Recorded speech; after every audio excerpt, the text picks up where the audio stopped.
Minute akan membahas drama Korea yang berjudul Study Group. Tanpa berlama lagi, episode 10, episode terakhir, mari kita review. Han Gyeong kini berhadapan dengan wakil Capsec. Ia pun memberikan kesaksiannya tentang semua hal yang ada di Yusong, juga yayasan Yeonbaek. Lah, kenapa tiba-tiba si wakil Capsec jadi tobat? Ternyata tadi si wakil Capsec menelpon Han Gyeong. Katanya ia akan memberikan kesaksian terkait STM Yusong dengan korupsi yayasan Yeonbaek. Meski tahu mungkin ini semua adalah jebakan, tapi Han Gyeong tetap menemui si wakil Capsec di sekolah. Malam-malam begini, tapi Han Gyeong juga membawa bala bantuan. Detektif yang baik akan menjaga di luar sekolah. Dan untuk persiapan, Han Gyeong sudah menyiapkan kamera tersembunyi. Kembali ke pertemuan. Nah, kan benar saja. Baru saja mengakhiri kesaksiannya, tiba-tiba mati lampu dan pria tua bangka itu pun kabur begitu saja. Gawat pisan, karena kini Han Gyeong sudah dikepung oleh anak-anak berandalan Yusong. Antek-anteknya si Pi Hanwol, benar-benar murid yang menyeramkan. Dan seperti bisa diduga, salah satu polisinya ada di pihak yang banyak duit. Haduh, Han Gyeong benar-benar kini sudah tersudut. Tapi tiba-tiba bel sekolah berbunyi. Itu suaranya Hiwon yang sedang mengutuk para anak berandalan itu. Lalu datanglah pahlawannya STM Yusong. Mereka berjalan dengan keren pisan. Apalagi Jiwoo yang seorang wanita sendiri. Ternyata selama ini grup belajar tak tinggal diam. Pokoknya apapun yang terjadi, Pi Hanwol harus diseret ke komite disiplin. Tapi si Pirang yang kini ikut-ikutan di grup belajar memberitahu jika setahun yang lalu guru yang sudah menyeret Hanwol ke komite disiplin telah dihilangkan nyawa. Dan anak-anak Yusong percaya jika itu adalah perbuatan dari Pi Hanwol. Sungguh tak masuk akal memang. Tapi si Pirang melanjutkan jika Yusong bukan sekedar sekolah, karena itu bagaikan kerajaannya Hanwol. Tapi di tempat ini dia malah akan diusir. Sungguh tak mungkin. Dan ini pun akan menjalar ke suksesi Yusong Group sebagai Pi Hanwol yang seorang penerus. Akhirnya diputuskan jika mereka harus melindungi guru Lee Han Gyeong sampai komite disiplin itu berlangsung. Untuk itu grup belajar pun memastikan guru Lee selalu berada di radarnya mereka. Sampai akhirnya mereka pun membuntuti Han Gyeong ke sekolah. Jadi disinilah sekarang mereka berhadapan dengan kakak kelas mereka yang super jahat. Han Gyeong pun segera diungsikan. Jun si Gochujang diberi tanggung jawab untuk memastikan keselamatannya. Semua punya tandingannya masing-masing. Yang paling kuat Gamin tentu melawan Hanwol. Seru pisan bahkan kaca-kaca sampai pecah. Tapi ternyata keduanya itu sama-sama kuat. Dan entah kenapa teknik pertempuran keduanya itu sama. Si Pirang bertemu dengan si Keriting yang ternyata si Keriting adalah anak dari sekretaris Yeonbaek itu, penghilang nyawa asli. Sedangkan Sehyeon melawan si topi petantang petenteng, tapi dia malah licik, beraninya hanya memakai senjata saja. Lalu Jiwoo melawan si Tambun yang tahan banting itu. Sedangkan Jun kini reunian dengan Anti, teman yang selalu ingin ditemuinya, teman yang sudah salah jalan. Jun terlihat benar-benar kecewa pada Anti. Ternyata rambut merah itu juga adalah rekomendasi dari Anti. Tapi kini Anti mudah sekali menyakiti Jun. Bahkan ia memakai senjata tajam segala untuk melukai Jun. Masing-masing berjuang dan semua sudah babak belur karena memang lawan mereka itu bukanlah main-main. Tapi meski begitu mereka menolak kalah. Jadi mari kita lihat para pengganggu melawan Study Group. Siapa yang akan menang?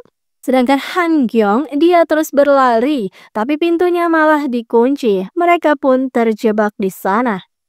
Dan sombong sih, arogan mah pasti. Si petantang petenteng akhirnya kehabisan peluru. Jadi kini seri dah. Sehyeon kini jadi berani. Dan itu semua bukanlah tanpa sebab. Karena ia sudah dibekali ilmu oleh sang ketua paguyuban, yaitu ibunya Gamin. 3 hal yang diajari. Jika tak bisa melawan, maka terimalah pukulan dengan mata terbuka. Artinya, Sehyeon kudu siap-siap jadi sasak tinju.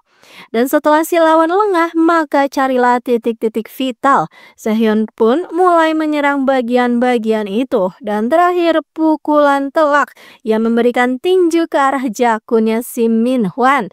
Dan akhirnya si topi pun ambruk dengan begitu mudahnya.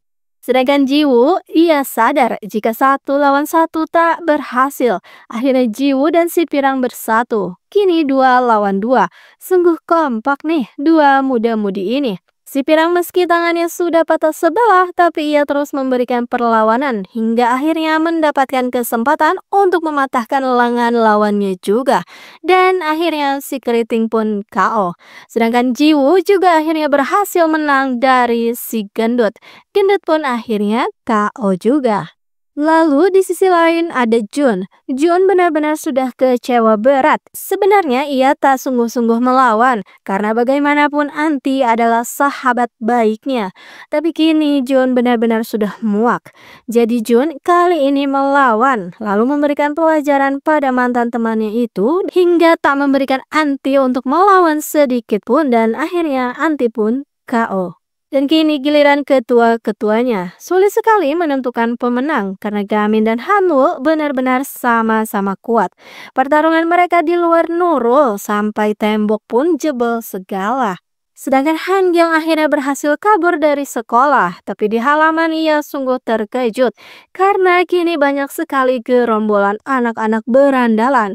Wah, 1 lawan banyak. Aduh, benar-benar gawat. Hanul ternyata bisa merasakan juga apakah Gamin meremehkannya dengan ia telah mengulur waktu dengan berduel begini agar Han Gyeong bisa keluar sekolah dengan aman. Oh, tentu tidak, karena Hanul sudah memberikan kejutan untuk gurunya itu. Mendengar hal itu Gamin jadi bangkit lagi. Akhirnya keluarlah teknik terlarang paman nomor sekian. Tapi ternyata Hanul berhasil menghalau teknik itu. Wah, Hanul benar kuat juga ya. Hanul pun membalasnya dan kali ini Gamin pun potek. Hanul bilang meski dirinya tak ada di sekolah tapi STM Yusong tak akan pernah berubah. Lah mendengar hal itu Gamin jadi terbakar emosi. Akhirnya keluarlah jurus pamungkas teknik terlarang paman nomor 1. Gamin seolah terbang. Ia terus memukul Hanul membabi buta tanpa ampun dan tak membiarkannya untuk melawan sedetik pun. Hingga akhirnya Hanul pun KO. Akhirnya beres juga. Dan karena sudah bertarung habis-habisan, setelah Hanul pingsan, tak lama Gamin pun pingsan juga. Sedangkan di halaman sungguh tak terduga karena Hiwon yang tak bisa berkata kasar itu kini sudah mengumpulkan masanya sendiri. Ia ternyata berhasil membujuk orang-orang di STM Yusong untuk datang dan membalaskan budi. Jadi disinilah mereka sebagai Hiwon ketuanya. Hiwon memulai pertempuran itu dengan makian dan terjadilah tawuran massal itu. Hingga akhirnya besok harinya, komite disiplin dilaksanakan dan Hanul resmi dikeluarkan dari sekolah. Hanul pun ngamuk dan nasihat Han Gyeong padanya membuat Hanul teringat nasihat dari si guru yang telah tiada itu. Nasnya Hanul ditambah, ia kini dijemput polisi terkait ucapannya pada Han Gyeong tentang guru yang tiada itu. Kepergian Hanul dari kerajaannya dilihat oleh para murid dan akhirnya waktu pun berlalu. Sedikit demi sedikit sekolah berbenah diri. Kini aplikasi laknat itu pun dilarang digunakan dan kembaran Jiwoo pun sudah kembali dari madrasahnya. Akhirnya grup berkumpul dan saling menanyai apa impiannya masing-masing. Yang lain mah ada yang ingin jadi guru, pengembang, bahkan sampai pemadam kebakaran. Tapi Gamin malah plongo-plongo karena impiannya dia mah saat ini ia ingin kuliah saja. Begitulah kehidupan di STM Yusong yang penuh dengan babak belur. Dan episode 10 pun berakhir seperti itu.